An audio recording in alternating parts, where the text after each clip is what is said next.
మహిమ కలుగును గాక. హల్లెలూయా. ఆన్ చేసుకుందా? చూడండి, ఇప్పుడు మీకు యజమాడు ఎవరనే విషయాన్ని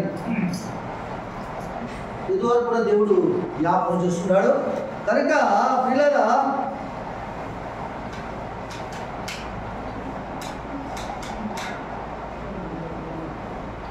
ఇప్పుడు చెప్పండి, మన యజమాడు ఎవరు? యేసయ్య. ఎవరు దాసురాలివి? యేసయ్యకే దాసురాలివి, యేసయ్య రాజ్యమునికే వారసురాలివి, వారసుడు కూడా. దేవునికి మహిమ కలుగును.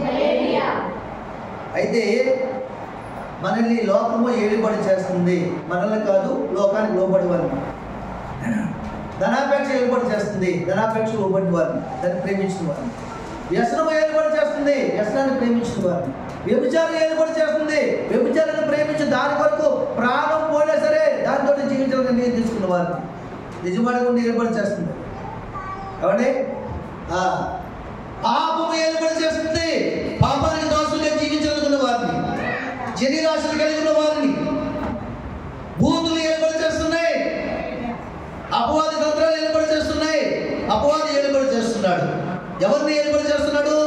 వాడికి లోబడిన వాడిని మాత్రమే ఏలుబడి చేస్తాడు తప్ప నా దేవునికి లోబడిన వాడిని, నా దేవునికి దోషం వాడు ఎంత మాత్రం కూడా ఏమీ కూడా చేయలేడు, ఏమీ కూడా చేయలేడు. శద్రాక మేషాకు అబేద్నెగోలు ఏమైనా చేయగలిగాడా? లేదే. దానియేలు ఏమైనా చేయగలిగాడా? లేదే. సౌలు తరుగుతున్నప్పుడు కూడా దావీదు ఏమైనా చేయగలిగాడా? చేయలేదు. ఎందుకంటే దేవుని కృపకు తోడైనది గాక, ఆయన హస్తము నీడగా ఉన్నది గాక, ఆయన కాపుదల భద్రత నీ జీవిత కాలమంతయు నీకు ఉండును గాక, నీ పిల్లల తదంతరం ఉండును గాక. ఆమేన్. చూడండి, వాక్యాన్ని చూపిస్తారు మీకు ఇక్కడ. రోమీయులకు రాసిన పత్రిక, రోమా పత్రిక 138వ పేజీ, 7వ అధ్యాయం 17వ వచనం చూడండి.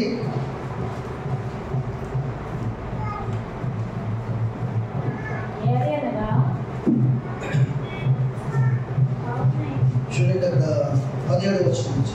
కావున ఇకను దాన్ని చేయనది నా యందు నివసించు పాపమే గాని నేను కాదు.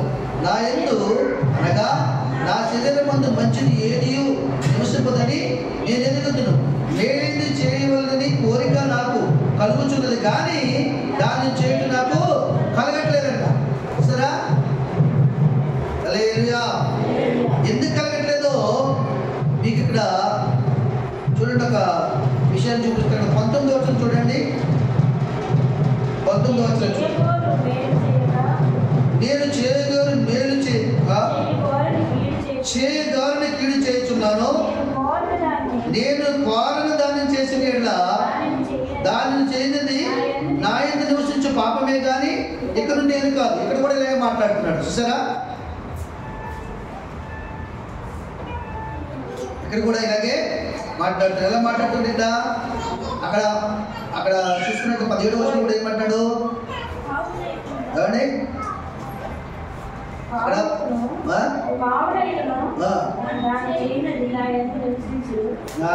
ఏమంటాడు? కావున ఇకను దాన్ని చేయనది నా యందు నివసించు పాపమే గాని నేను కాదు. నా యందు అనగా నా శరీరమందు మంచిది ఏది నివసింపదని నేను ఎరుగుదును. అయినా సరే మేలేది చేయవలని కోరిక నాకు కనబడుచున్నది కానీ దాన్ని చేయటం నాకు కలుగుటలేదు. దేవునికి మహిమ కలుగుగా. చూసారా? అతను ఏం చేస్తుందంట? పాపమే నివసిస్తుంది కాబట్టి మేలైనది ఏది కూడా చేయలేకపోతున్నాడంట.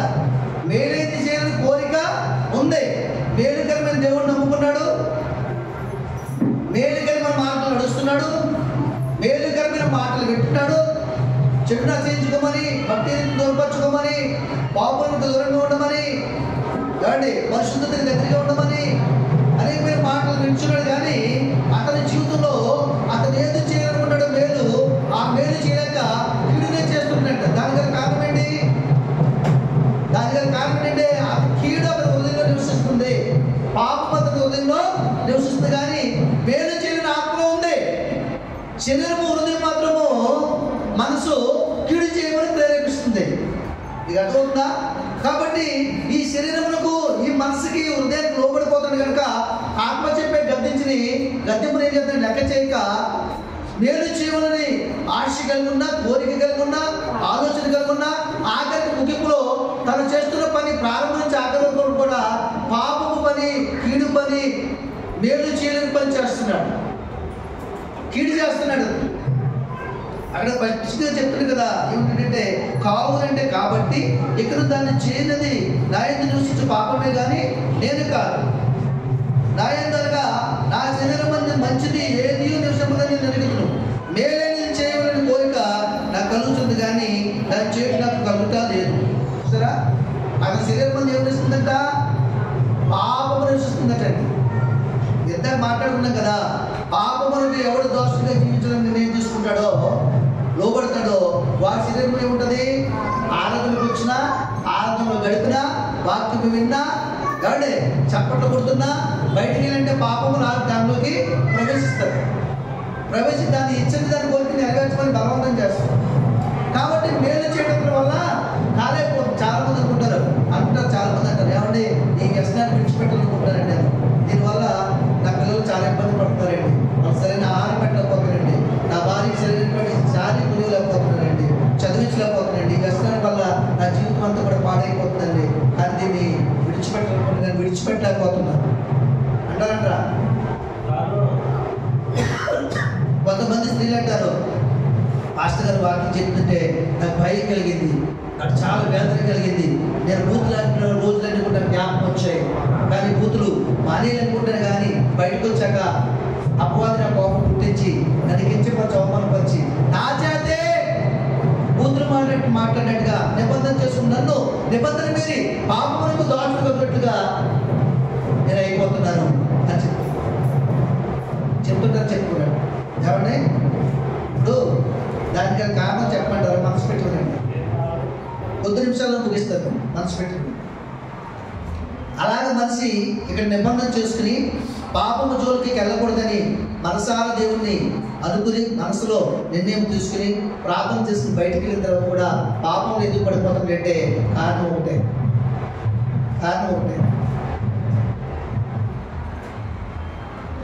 ఏంటో కారణం చెప్పంటారా? బయటికి వెళ్ళిన తర్వాత లోక సంబంధమైన పరిస్థితులు మనం అనిపించేటప్పుడు మన మనస్సును మనం అదుపు చేసుకోవాలి. 10 మంది నీ మీద దండెత్తించినా సరే నీ ఆశ నిగ్రహాన్ని పోగొట్టుకోకూడదు. నీ ఉదయం ఒక నిగ్రహం ఉంది, ఒక నిరీక్షణ ఉంది, నిబంధన చేసుకున్నావు. దీనికి నేను లోపడినట్లయితే దేవుడి దగ్గర కోల్పోవడం అవుతాను ప్రేరేపిస్తుంది. ఒక వ్యసనం ఉన్న వ్యక్తి వ్యసనాన్ని విడిచిపెట్టడం అంత సులువైనటువంటి పరిస్థితి కాదు. ఎందుకంటే నేను కూడా వ్యసనం పొంది కాబట్టి నాకు ఆ విషయాల అనుభవాలు తెలుసు. అలాగే దాన్ని సమర్థించను. కానీ నువ్వు మనసులో నిర్ణయం తీసుకోవాలి. నీ భార్యకి నేను ఒక శారీ కొనివ్వలేకపోతున్నాను, సరైన పుట్టు పెట్టకపోతున్న పిల్లలకి ఒక సహోదరుడు చెప్పిన సంగతులు నువ్వు జ్ఞాపకం చేసుకోరా, జ్ఞాపకం చేసుకో. నువ్వు నీకు బూతులు మాట్లాడడానికి అవకాశం వచ్చినప్పుడు ఆ బూతులు తింటే ఈ నోటితో దేవుడు స్తుతించలేము, ఈ దానితోనే వాక్యమని కత్తి కోసేస్తుందని జ్ఞాపకం చేసుకో మాట్లాడతావేమో. నువ్వు జ్ఞాపకం చేసుకోవట్లేదు. ఇక్కడ మాత్రమే నిబంధన చేసుకున్నా కానీ లోకంలో నీ భక్తిని నిబంధన జ్ఞాపకం చేసుకునక భక్తిహీనుడు అయిపోయి పాపంలో పడిపోయి మళ్ళీ వ్యసనపడు అయిపోయి మరలా బూతులు మాట్లాడి మరలా క్రీస్తు యొక్క గాయములను రేపుతున్నావు. అవునంటారు కదంటే చెప్పండి. మనం జ్ఞాపకం చేసుకొని చేయమండి.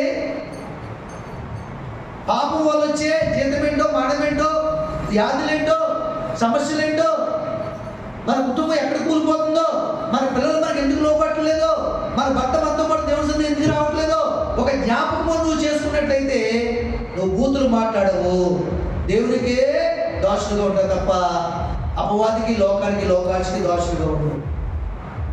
నువ్వు ఎప్పుడైతే ఆదివారం సంధి రాకుండా వేరే పనికి వెళ్ళిపోయావో అప్పుడు లోకానికి, లోక క్రియలకి దోషులు కాదు.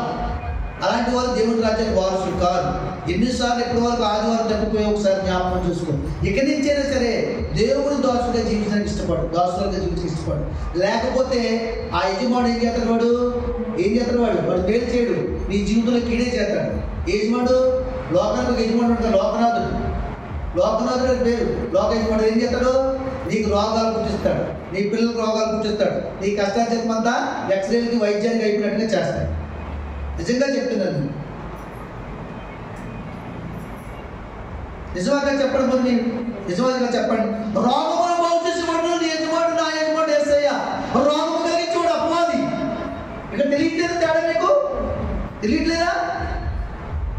అగ్ని ముట్టుకుంటే కాలుతుంది, నీళ్ళు తాగితే హృదయం చల్లబడుతుంది మనసు. ఆ మాత్రం తెలియదా మీకు?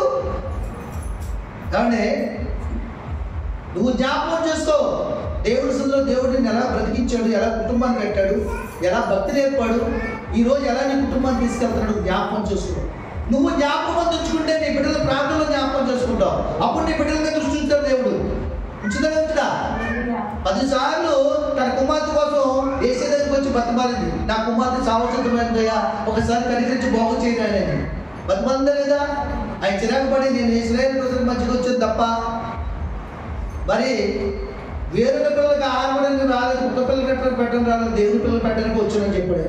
అయినను ఆ కుక్క పిల్ల నేనే ప్రభా, ఆయన దేవుని పిల్లల నోటి నుంచి పడిపోయే ముక్క తిని బ్రతుకుతాను, నా యొక్క కనికరం చూపించమని తగ్గిపోతే మనసు కలిగి 10 మార్లు బాగు చేసేది లేదా?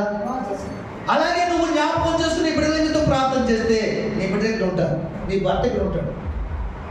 ఆమె కూడా చెప్పలేదు, పూసేతను మీ నోరులో మామూలు కాదు, పూలుగా నిండుకున్నాడు మీ అందరిలోను. దేవుని స్తోత్రం. ఇలాంటి బాధపడకండి. వాక్యం మీద మనసు ఉంటే ఆమె చెప్పిన ఆమె చెప్పాలి, అలాగే చెప్పండి.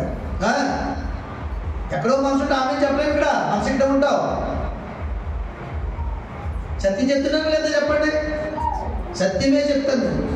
సత్యము చెప్పకపోతే అసత్యం నన్ను హత్య చేస్తుంది. నా గొంతు రానివ్వదు, నాకు స్వరం రానివ్వదు, నా హృదయం నెమ్మది ఉండదు. ఇప్పటికీ ఈ వయసులో ఎన్నో రోగాలు నన్ను ఏలుబడి చేయవలసింది. ఒక్క రోగం కూడా లేకుండా బ్రతుకుతున్నానంటే ధైర్యంగా దేవుడి సందులో రోగం ఉన్న రోగం నాకు లేదనుకుంటాను నేను. అప్పుడు కూడా దేవుడు భయపరచాను. మీరైతే భయపడిపోతారు బాబాయ్, బాబాయ్ బీపీ ఉంది బాబాయ్, అయ్యబాబు కాళ్ళే కదా భవిష్యత్తులే కదా, కాళ్ళు లాగించేవాడు, సరుకులు కుట్టించేవాడు, నలుసులు కుట్టించేవాడు, జ్వరం కాయించేవాడు అపవాది. బైబిల్లో ఉన్నారు లేదా? ఆ వ్యాధులు ఉన్న వారందరూ కూడా 18 సంవత్సరాలు నడుము వలయించే పరిస్థితి దయ్యం ఆమెలో ఉంది. ఒకరోజు 2 రోజులు కాదు, 18 సంవత్సరాలు. ఒక రోజు ఆలయంకి వచ్చింది, 18 సంవత్సరాలు కష్టపడుతుంది, ఏ వారం కూడా ఆగలేదు. ఆ ఆఖరి వారంలో ఎంతో భాగమైంది, అయినా సరే ప్రాణం కుంగ తీసుకొచ్చింది. యేసు ప్రభు ఆ రోజు సన్నిధికి వచ్చాడు, వాక్యాన్ని బోధిస్తున్నాడు. మొట్టమొదటిగా ఆయన వచ్చి అమ్మా అమ్మా అని పిలిచినారు. నువ్వు నా యొక్క నడిచినా నీ బలహీనత ఈ దినవీక్షణలో తొలగిపోతుంది. ఆమె చెప్పండి. నీకున్న సమస్య ఏదైనా సరే నువ్వు ఆయన దోషులుగా అవడానికి, దోషులుగా జీవించడానికి నువ్వు నిర్ణయం తీసుకుంటే, నీ వ్యసనాన్ని విడిచిపెట్టాలని నువ్వు నిర్ణయం తీసుకుంటే, నీ బూతులు విడిచిపెట్టే నిర్ణయం తీసుకుంటే, నీ పాపాన్ని విడిచిపెట్టే నిర్ణయం తీసుకుంటే, నీ కోరికలు విడిచిపెట్టే నిర్ణయం తీసుకుంటే, నీ లోకాశను విడిచిపెట్టే నిర్ణయం తీసుకుంటే, ఈ రోజు నా దేవుడు నీ నిమిత్తం నా నిమిత్తం ఆయన నీ పట్ల నీ జీవితాన్ని అభివృద్ధి చేయడానికి, నిన్ను బాగు చేయడానికి, నిన్ను స్వస్థపరచడానికి, నీ ఆర్థిక సమస్యలు తొలగించడానికి, నిన్ను ఐశ్వర్యంగా చేయడానికి, ఆయన రాజ్యానికి వారసుడిగా చేయడానికి ఆయన నిర్ణయం తీసుకున్నాడు. దేవునికి మహిమ కలుగును గాక. హల్లెలూయా. నువ్వు నిర్ణయం తీసుకోకపోతే ఆయన నిర్ణయం తీసుకోడు. ఎందుకంటే ఆపదలో ఉన్నది నీవు, రోగంతో ఉన్నది నీవు. డాక్టర్ దగ్గరికి వెళ్ళాలని రోగం కోరుకోవాలనుకుంటారే? రోగంతో ఉన్న వాళ్ళు కోరుకుంటారా? బాగా ఉండి బాగా తిరిగి బతికి పడుకుంటారా? భార్యకి రోగం అంటే భర్తకి రోగం లేదు, ఎవరుకుంటారు ఆశ? డాక్టర్ దగ్గరికి వెళ్ళాలండి, ఆయన చూపించుకోవాలని, ఆయన ఉన్నదంతా చెప్పుకోవాలని, ఆయన చెప్పిన ఔషధం అంతా వేసుకోవాలని. వేసుకోకపోతే రోగం తగ్గుతుందా? అలాగే దేవుడు నీతో మాట్లాడుతున్నప్పుడు ఈ రోజు నువ్వు నిబంధన చేసుకోకపోతే, నిర్ణయం తీసుకోకపోతే నీ సమస్యకు పరిష్కారం నీ జీవితకాలం అంతా రాదు. ఆమేన్. అంటే రాకుండా ఉండడానికి ఆమెనా, అది తొలగపోవడానికి ఆమెనా? దేవునికి స్తోత్రం. కనుక దేవుని యొక్క సన్నిధిలో పిల్లరా ఆయన చెప్తున్నాడు కదా, నేను మేలు చేయాలనుకుంటున్నాను, నేను నా మైండ్ లో ఆలోచన వచ్చింది, నేను ఈ వ్యసనాన్ని మానేయాలనుకుంటున్నాను, ఈ బూతులు మానేయాలనుకుంటున్నాను, ఈ అబద్ధాలు మానేయాలనుకుంటున్నాను, ఈ దుర్వ్యాపారం మానేయాలనుకుంటాను, కానీ అది నన్ను లోపరుచుకుంటుంది, కానీ నేను దానికి లోబడిపోతున్నాను. కారణం ఏంటంటే నా ఆత్మలో ఉన్నటువంటి దేవుని వాక్యం నేను లోపడట్లేదు. దేవుని స్తోత్రం. హల్లెలూయా. కనుక ఆయన చెప్పాడు కదా, నేను మేలు చేయాలని అనుకుంటాను, కానీ నా శరీరం ముందు పాపమే నివసిస్తుంది. పాపం అంటే ఏంటి? వ్యభిచారం పాపం అంటారు, వ్యభిచారం పాపం అంటారు. పాపం అంటే వ్యభిచారం పాపం కాదు. ఈ రోజు దేవుడు నీతో ఏదైతే మాట్లాడుతున్నాడో ఆ మాటకు లోబడి నువ్వు నిర్ణయం చేసుకున్నావో ఆ మాట ప్రకారంగా బయటగా జీవించకూడమే పాపం, ఆధ్యాత్మిక క్రమమే. ఇప్పుడు ఆదాము హవ్వలు పాపం చేశారు, ఆ పాపం ప్రపంచమంతా ఏడుగల్లో ఉంది. ఇప్పుడు ఉందా లేదా? తెలుసు కదా మీకు. ఏంటా చేసిన పాపం ఏంటి? అక్కడ ఏమైనా శరీరం కలుసుకున్నారా? లేదే. వేరొక పురుషులతో సాంగత్యం చేసింది తప్ప లేదే. ఆదాము వేరొక స్త్రీని కలిగి ఉన్నాడా? లేదే. నేను జంతువులతో సాంగత్యం చేశానా? లేదే. ఏం చేశారో వాళ్ళు చేసిన పాపం ఏంటి మరి? దేవుడు ఏదైతే తినొద్దని చెప్పాడో అది తిన్నారు. ఆ మాట మీరాదు, ఆ మాట జమదాటారు. అవునుగా చెప్పండి. వాళ్ళ సొంత ఇచ్చిన సొంత ఆశని నెరవేర్చుకున్నారు తప్ప దేవుని ఆశని, దేవుని మాటని మీరారట. ఆ పాపం కూడా ప్రపంచమంతా ఏర్పాటు చేస్తుంది, మనందరినీ పాపులుగా చేసింది. ఆ పాపుల కొరకు పాపులుగా మరి మనం మధ్య కూర్చొని వేసి ఆయన పరిశుద్ధతను మనలో ప్రవేశపెట్టి మరలా ఆయన రాజ్యం తోడుకెళ్ళని పరిశుద్ధాత్మ ఆదరణకర్త మన మధ్య నుంచి మనతో మాట్లాడి మన చర్చకి ఇష్టపడుతుంటే మనం మాత్రం ఏమవుతున్నామంటే లోకానికి లోకనాథకి లోపడుతున్నాం తప్ప దేవుడికి లోబడే మనసు మనకు లేకుండా అది దేవుడికి అవమానం. దేవుని స్తోత్రం. కాబట్టి ఆయన ఏం చెప్తుంటే 16వ వచనంలో చూడండి ఏమంటాడు, ఇచ్చేయమన్నది నేను చేసిన ఎడల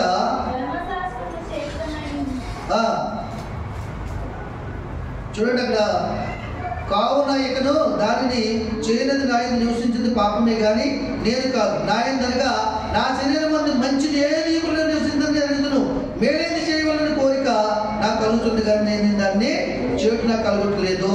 సరే, మన శరీరం మంది అంట ఏది కూడా మంచిది నివసించలేదని తెలిసేటది.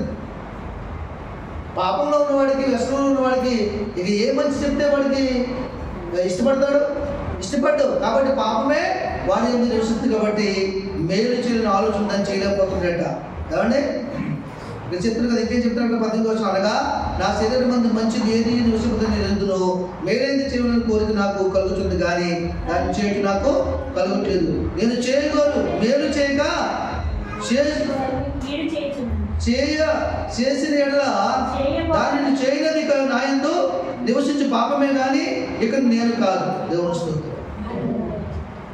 చూడండి ఇక్కడ ఎలా తప్పించి మాట్లాడతాడు. ఒకవేళ మేలైంది చేయగలిగి నేను చేయలేకపోతే ఆమె కీడు చేసేది, ఆ పాపం చేసేది నా యందు నివసించిన పాపమే కానీ నేను కాదు. నిజమే, నా యందు నివసించింది పాపమే కానీ అదే మీరు కీడు చేస్తుంది తప్ప నేను చేయట్లేదు అంటున్నాను. కరెంట్ సరిగా 2 వాక్యాలండి. ఏమంటాడండి ఆయన? నా యందు నివసించే పాపమే కీడు చేస్తుంది తప్ప నేను చేయట్లేదు అన్నాడు.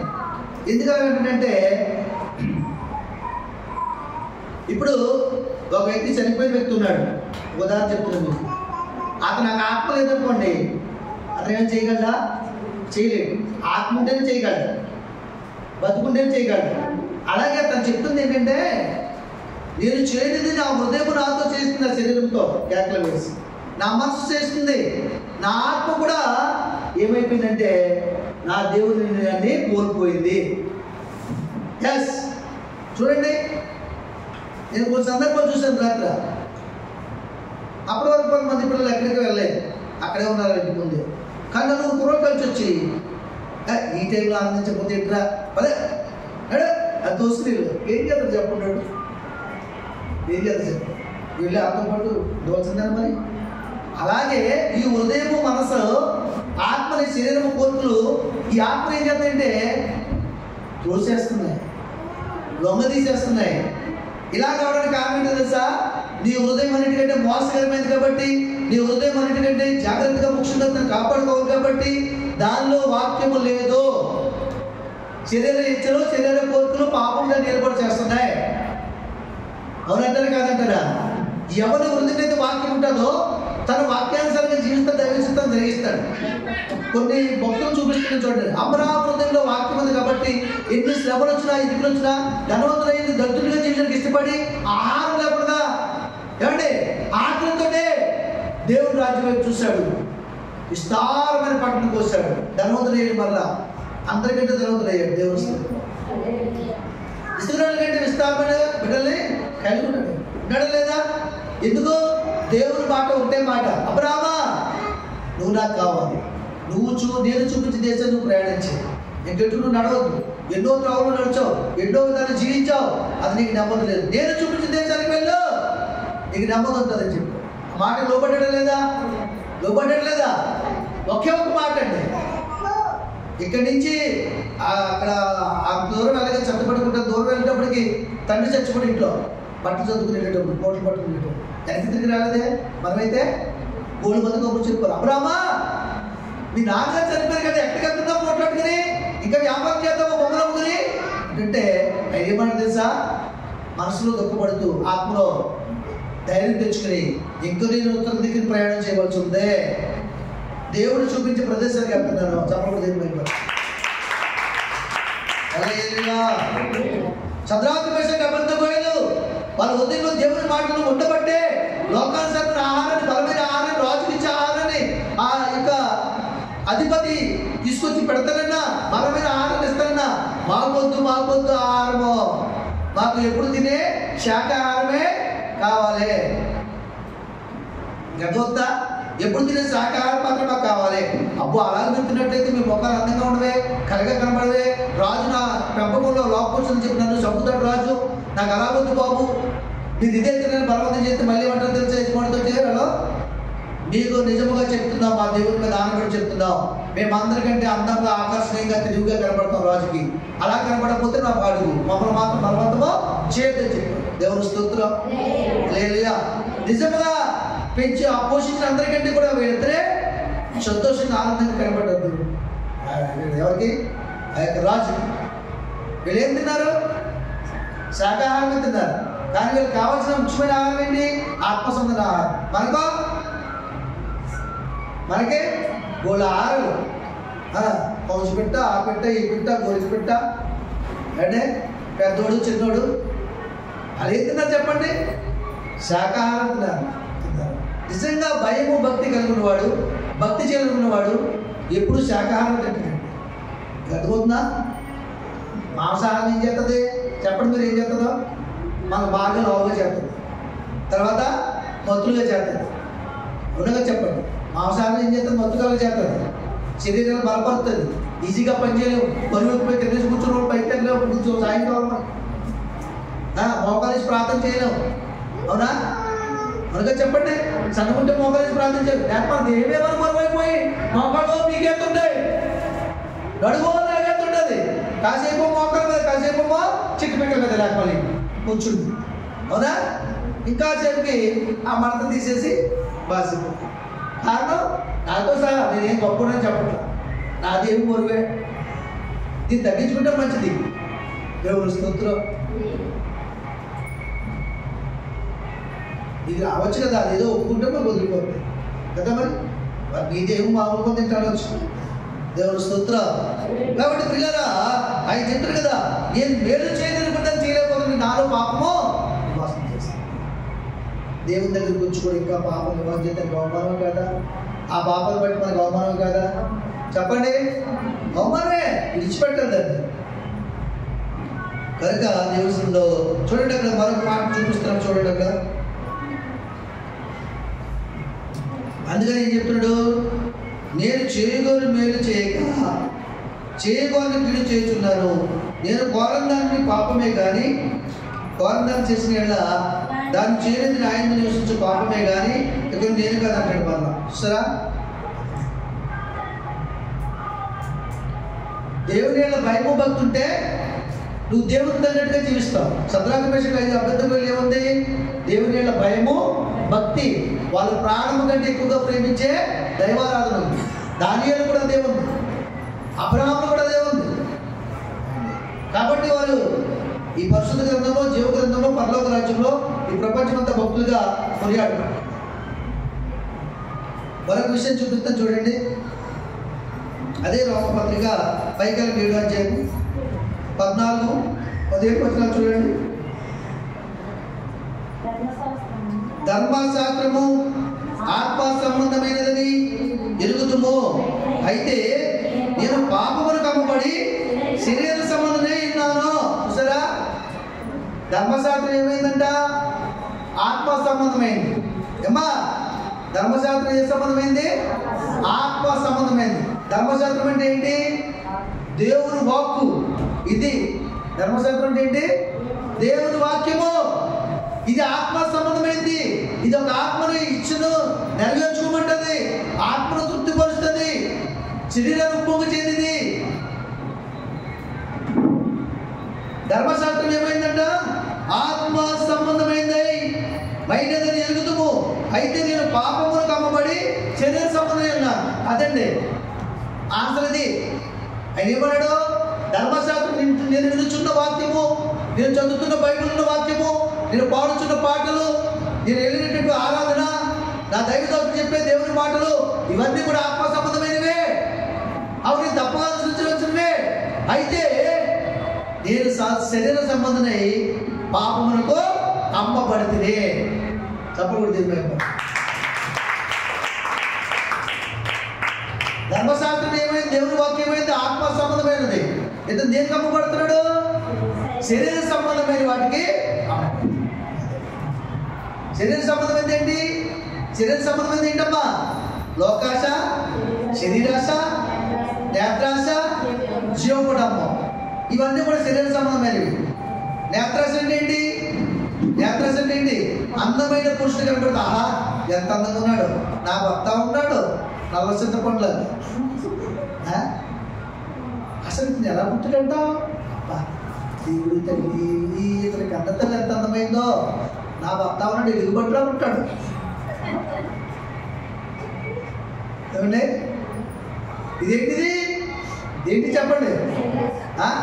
ఏంటిది? నేత్రాశ. ఏం చూస్తుంది? నీ రెండు పనులు చిన్నగా ఉన్నాయి, ఇవే చూసాయి, కానీ పెద్ద నేత్రాలను పంపించాయి. లోపల నేత్రం అంటే తెలుసా మీకు? మనిషికి 3 నేత్రాలు అంటారు. అంటే ఖచ్చితం అది మనోనేత్రం, దాని పేరు. ఈ మనోనేత్రం గుడ్డితనం వచ్చినప్పుడే ఈ బాహ్య నేత్రాలు శరీరాన్ని పాపానికి అమ్మేస్తాయి. దేవుని స్తోత్రం. హల్లెలూయా. ఆలోచించే మనసు రాని కదా. ఈ చూసి ఏం చేసాయి? ఇక్కడ ఇష్టపడ్డాయి. అబ్బా ఎంత బాగున్నాడు బాబు ప్రభాస్. ప్రభాస్ అని పత్తుంటే చాలండి నాకు ఇంకేమిటి చదువుకోలేదు అనుకునే ఎవరి పిల్లలు లేకపోలేదు. హీరోయిన్ పేరు నాకు తెలియలేదు. అందమైన ఈ మధ్యనే నాకు ఆ సంగతులు తెలియదు. అప్పుడప్పుడు ఈ ప్రభాస్ గురించి ఈ పోస్టర్లలో లక్షల్లో చూస్తుంటాను. నిన్న మొలపల్లి వెళ్ళాను. మొలపల్లి కాసేపట్ల ప్రభాస్ని జూనియర్ ఎన్టీఆర్ ఇద్దరిని పెట్టుకున్నారు గ్రామంలో. ఇద్దరినే. అబ్బా 2 గ్రూపులు నేను మాట కనిపించిందా? దేవుని స్తోత్రం. నేత్రాశది, జీవడము చెప్తున్నాను కదండి. ఇంట్లో మీరు ఇరుక్కోకండి, ఇంట్లో మీరు ఇరుక్కోవద్దు. జీవడం ఏంటి తెలుసా? బాబురావు వేసి పెట్టుకున్నాడు. ఒలిపికెళ్ళి 200 సంపాదిస్తాడు. ఆడు వేసి పెట్టుకుంటే నేను ఎందుకు పెట్టుకోకూడదా? నాకెవడు అప్పు కూడా అసలు అప్పు ఎవడప్పుడు షాప్లో నప్పించేస్తాను అందరికీ. ఏ ఆమె నువ్వు నోట్ రాసి ఏ ముద్ర వేసి సంతకం పెట్టేసి పుస్తకం తెచ్చుకోవడమే. అందుకని చెప్పండి. ఇదివరకు సగం డబ్బు కడితే నేను ఇచ్చేవారు కాదు. ఇప్పుడు 1000 రూపాయలు కడితే టీవీ, 5000 కడితే బైక్. నేను చూసాను పేపర్లో. నేను 5000 కడితే కొత్త బట్టి ఉగాది కాపురం. ఇక అన్నీ ఇచ్చేస్తారు. జీవుడమ్మ, ఈ జీవుడమ్మకి వెళ్ళి ఏం చేస్తాడు మనిషి? అప్పు చేసి ఊరు విడిచి బిల్డింగ్ చేస్తున్నాడు. ఆ బిల్డింగ్ అప్పులు అట్టు వెళ్ళిపోతుంటారు. దేవుడు అప్పు చేసి వాటి టీవీ కొంటాడు. ఆ టీవీ పగిలిపోతుంది, అప్పు వెళ్ళిపోతుంది. లేకపోతే ఫైనాన్షియల్గా 1 5 కట్టి 3 5 కట్టి వెళ్ళి పక్కన చూపించారు. వాళ్ళు తుడిచేసి ఆడు మీరు పొందుతున్నాడు. బడ్జెట్ కొత్తనాడు, 4 5 కడుతున్నాడు. 4 5 మిగులుతుంది అయింది. ఆయన అటుకెళ్ళి మళ్ళా సర్వీసింగ్ చేసి చూడడం తప్పించి మళ్ళీ అదే రేటు ఉంటుంది. ఎవడు లాభపోతున్నాడు ఇప్పుడు? అదే జీవుడమ్మ. ఏదైనా సరే మన జీవుడమ్మ అనుకోదు. ఎదుటి వాళ్ళగా నీకు జీవుడమ్మ ఉండకూడదు, కానీ ఎదుటి వాళ్ళ ఉన్న ఆలోచన భక్తి విషయంలో తప్ప, నీతి విషయంలో తప్ప, యథార్థ విషయం. ఎదుటి వాళ్ళకి నీతి ఉండాలి, భాషాహుని వల్లే యథార్థం ఉండాలి, ఉన్నదున్నట్టు మాట్లాడాలి. నా దేవుని వల్లే నా దేవుని మనసు కలిగి ఉండాలని ఇట్టి మంచి విషయాలు తప్ప ఈ లోక సంబంధ విషయాలు, శరీర సంబంధ విషయాల్లో ఉండకూడదు. అది మనకి కానీ అది మన జీవితాలు పాడు చేస్తుంది. కనుక దేవుడి సందర్భంగా చెప్తున్నాడు కదా, ఎంత మంచి లేఖనాలు దేవుడు మనతో మాట్లాడుతున్నాడు. ఇలాంటి విషయాలు, ఈ లోతైనటువంటి విషయాలు, శరీరాల సంబంధ విషయాలు, మనసుకి సంబంధ విషయాలు. మనిషి ఎక్కడ మోసకం పడుతున్నాడు, ఎక్కడ ఉదయం పాడైపోతుంది, ఎక్కడ పాపము దాచుకు అమ్మబడుతున్నాడు, ఎక్కడ అమ్మేస్తాడో దేవుడిని, ఎక్కడ అమ్మేస్తాడు చిలివేస్తున్నాడు దేవుడిని అనే విషయాన్ని అంత తొందరగా అందరికీ తెలియజేయడు దేవుడు. ఆయన రాజ్యానికి సమీపంలో ఉన్న వారికి మాత్రమే తెలియజేస్తాడు. ఆయన రాజ్యానికి వెళ్ళని వారికి మాత్రం తెలియజేస్తాడు. పేదలైతే ధన్యులు, మీరు నా మాట్లాడుతున్నప్పుడు మీకు మాత్రం తెలియజేస్తున్నాడు. ఎందుకంటే మీరు మార్చుకోవడానికి ఒక అవకాశం వల్ల ఎదురు చూస్తున్నాడని దేవుడు మీతో మాట్లాడు. చెప్పలు దేవుడు మాట్లాడాయన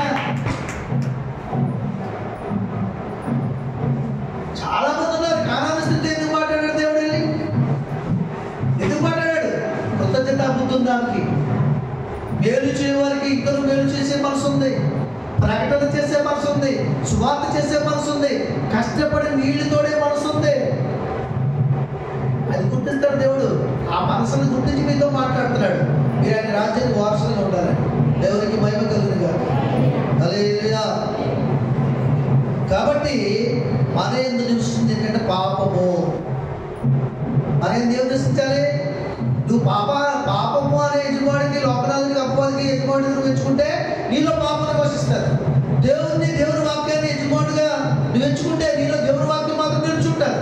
మరొక చెప్పండి ఏమ్మా, మరొక చెప్పండి. మీకు కుండ ఉందండి, కుండ కొని తెచ్చుకున్నారు, దాంట్లో చల్లని నీళ్ళు తాగాలనుకుంటారు, ఇసుకేసారు కిందనే.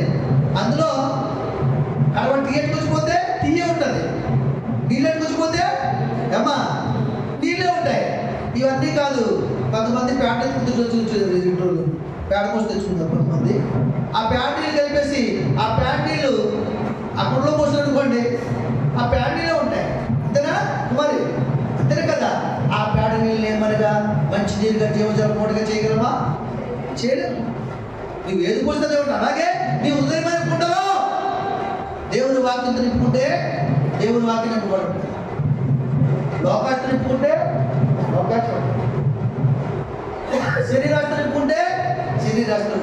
ఇప్పుడు నేను ఇలా 4 సార్లు కారణం తెలుసా మీకు? 4 సార్లు కారణం తెలుసా? వేడికి తట్టుకోలేక నేను ఎంతో ప్రయాణం చేయొచ్చి 2 బాటిల్ తాగేశాను. ఆర్టోస్ మ్యాంగో. ఈ కుండలో ఇది నిండాయి.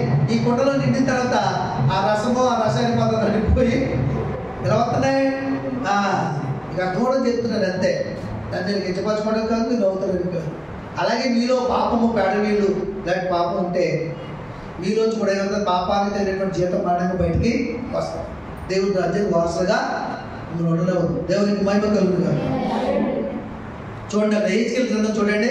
మరి ఈ పాపాన్ని ఎలా పోగొట్టుకోవాలి? ఈ పాపాన్ని ఎలా దూరం చేసుకోవాలి?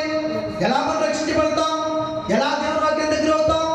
ఎలాగా ఆయన యథార్థతను పొందుకుంటాం? ఎలాగా శరీరాశ, లోకాశ, దేవుడు మనం విడిచిపెట్టగలమంటే ఇలాగ విడిచిపెట్టగలం. చూడండి వాక్యాన్ని. హెచ్కేల్ గ్రంథము 18వ అధ్యాయం. హెచ్కేల్ గ్రంథము చూడండి. హెచ్కేల్ గ్రంథము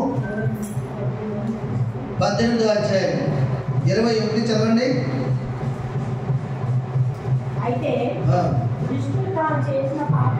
దుష్టుడు తాను చేసిన పాపములన్నిటిని విడిచి నా కట్టలన్నిటిని అనుసరించి నీతిని అనుసరించి న్యాయం జరిగిన అతడు మరణముందుడు. అవశ్యముగా అతడు బ్రతుకును. అతడు చేసిన అపరాధముల్లో ఒకటి జ్ఞాపకంలోనికి రాదు. అతని నీతిని బట్టి అతడు బ్రతుకును. దుష్టుడు మరణముందుడా నాకేమాత్రమైనా సంతోషము కలిగిన వారు తన ప్రవర్తించుకుని బ్రతుకునియే నాకు సంతోషము. ఇదే ప్రభువు వాక్కు. సరే, దుష్టుడు ఏం చేయాలంట? దుష్టుడు ఏం చేయాలి? దుష్టత్వం నుంచి బయటికి రావాలి. దుష్ట సామాజిక బయటికి రావాలి. దుష్ట ఎటువంటి విడిచిపెట్టాలి. విడిచిపెట్టి పాపములన్నింటినీ విడిచి, ఒక పాపం కాదు, పాపములన్నింటినీ విడిచి. పాపాలంతా మనం జ్ఞాపకం చేసుకున్నాం కదా. ఏం జ్ఞాపకం చేసుకున్నాం? పాపాలు అమ్మా ఎన్ని? పాపం అంటే 1, 2, ఎన్ని? మరి అనేకమైన ఉన్నాయి పాపాలు. అనేకమైన అంటే లోకాన్ని ప్రేమించడం పాపం, ధనాన్ని ప్రేమించడం పాపం, శరీరాన్ని ప్రేమించడం పాపం, శరీర సంబంధాన్ని ప్రేమించడం పాపం, శరీర ఇచ్చలను ప్రేమించడం పాపం, ధనాపేక్ష పాపం, ఆధ్యాత్మిక పాపం, భూతుల పాపం, మోహపుషం పాపం, ఒకరి మనసులో అందమైన వాడిని ఆలోచించుకోవడం పాపం, ఒక స్త్రీని అందమైందని ఆలోచించుకోవడం పాపం. అనగా చెప్పండి, ఇవన్నీ పాపాలే. ఈ అన్ని పాపాలు కూడా ఒకటిగా చేసి ఒక ఆయన అంటున్నాడు. ఏమంటాడు? ఏమన్నా తెలుసా మీకు? నేను చేసిన పాపాలు 1, 2 యేసయ్యా, వాటిని చెప్పాలంటే భయపెడుతుంది యేసయ్యా. నేను చేసిన పాపాలు 1, 2 యేసయ్యా, వాటిని చెప్పాలంటే భయపెడుతుంది యేసయ్యా. నిన్ను చూడాలనే ఉంది యేసయ్యా, నీతో ఉండాలనే ఉంది యేసయ్యా. నిన్ను చూడాలని ఉంది యేసయ్యా, నిన్ను చేరాలని ఉంది యేసయ్యా, నేను చేసిన పాపాలుగా నిండా యేసయ్యా, వాటిని చెప్పాలంటే భయమేస్తుంది యేసయ్యా, వాటిని చెయ్యాలంటే భయమే లేదు యేసయ్యా, వాటిని చెయ్యాలంటే భయమే లేదు యేసయ్యా. ఇప్పుడు చెప్పడం రావట్లేదు దేవుని స్తోత్రం. చేసిన పాపాలు చెప్పాలంటే భయం అంట, చేయాలంటే భయమో లేదు. భయం లేని క్రైస్తవుడా నీ భక్తి దేవుని సంతరించాలి. భయం లేని క్రైస్తవురా భక్తి నీకు రాదు భయం లేకపోతే. దేవుని యొక్క భయమే భక్తిని సంపాదిస్తుంది. దేవుని యొక్క భక్తి దేవుని రాజ్యం నీకు వారసుడిగా చేస్తుంది. దేవుడి మాట దీవించుకున్నాక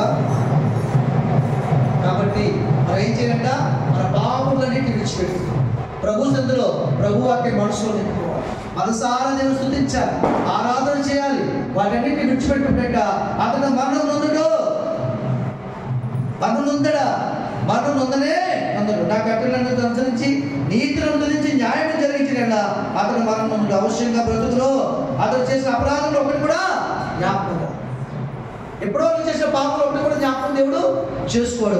అతడు అతని నీతిని బట్టి బ్రతుకులో, అతని భక్తిని బట్టి బ్రతుకులో, అతని విశ్వాసాన్ని బట్టి బ్రతుకులో, అతని యొక్క దాసరికని బట్టి బతుకును, అతని యజమాని విలువడని బతుకును, అతని యజమాని చిత్తము నెరవేర్చని బట్టి బతుకును, అతని యజమాని లోబట్టని బట్టి బతుకును, అతని యజమాని ప్రేమించిన బట్టి బతుకును, అతని యజమాని మాటను ప్రేమించిన బట్టి బహు ధైర్యం కలిగి అతని యజమాని యొక్క ఆస్తిలో భాగము పొందుకును. దేవుడి మాట దీవించిన గాక. ఆమేన్.